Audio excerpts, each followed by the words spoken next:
பாரதிய ஜனதா ஆட்சி வந்த பிறகு கேஸ் விலை என்ன உயர்வு, பெட்ரோல் விலை என்ன உயர்வாயிருக்கு, எல்லாருக்கும் ஜிஎஸ்டி போட்டிருக்கான். நீ மனுஷனுக்கு நடக்கிறது கூட ஜிஎஸ்டி போட்டுருவாங்க போட்டு. ஒரு தெருவில் இருந்து இன்னொரு தெருவுக்கு போனா கூட இந்த தெருவில் இருந்து இந்த தெருவுக்கு வந்திருக்க நீ அதுக்கு ஜிஎஸ்டி கட்டுன்னு.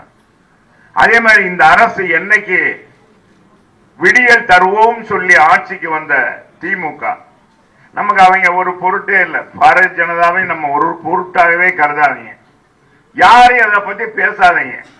பாவம் போறாங்க. என்ன சொல்றீங்க? நம்ம பொதுச் செயலாளர் பேச மாட்டோம். நமக்கு எதிரி யாரு? திமுக தான்.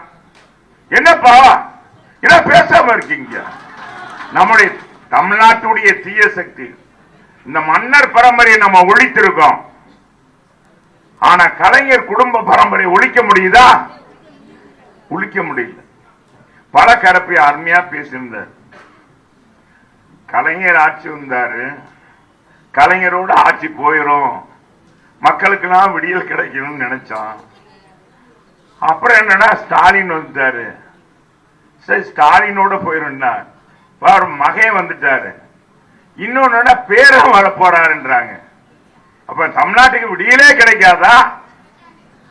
விடியல் தருவோம். இன்னைக்கு நமக்கு தலையில் பால்வள உயர்வு, வீட்டு வரி உயர்வு, மின்சார கட்டணம் உயர்வு, பலசரக்கு விலை உயர்வு, அரிசி விலை உயர்வு எல்லாம் உயர்த்திட்டு எல்லாருக்கும் 1000 ரூபாய் கொடுக்கணும்னு சொல்லிட்டு இனிக்க பேசிட்டு என்ன செஞ்சாங்க?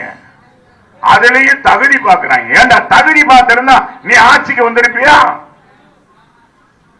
ஒவ்வொரு தாய்மாட்டையும் நீங்க சொல்லணும். சொல்லுவீங்களாமா? சொல்லுவீங்களா?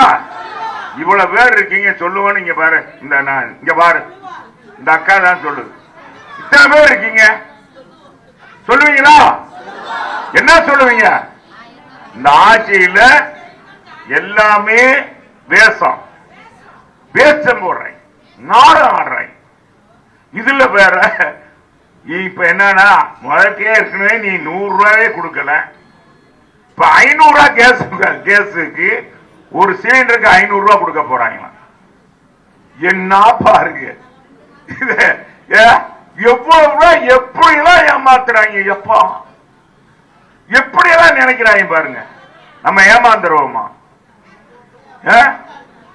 அது மட்டுமல்ல, இன்னைக்கு அவங்க வாக்குறுதி எல்லாம் 520 வாக்குறுதி கொடுத்தாங்க. இப்ப 120 வாக்குறுதி கொடுத்தணும். எல்லா வாக்குறுதியும் பொய் வாக்குறுதி.